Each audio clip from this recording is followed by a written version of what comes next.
All right, this one's for all you people who used to make bongs and pipes out of apples and cans and water bottles. And here's everything you need to clean out your condensation line like MacGyver would. Got a pipe cleaner, vacuum, got some fishing line right here, plastic bag, and we're gonna use it to suck it into the condensation line and clean it. Here we go.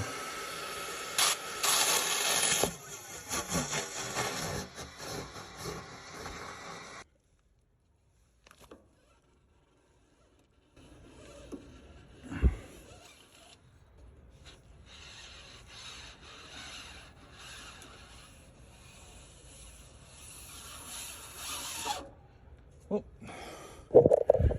got a little bit of gunk.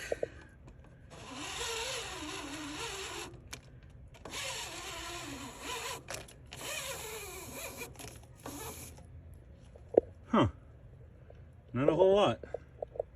Well, for the record, I did flush the line several times, but still not very satisfying. I thought more would have came out. Oh well.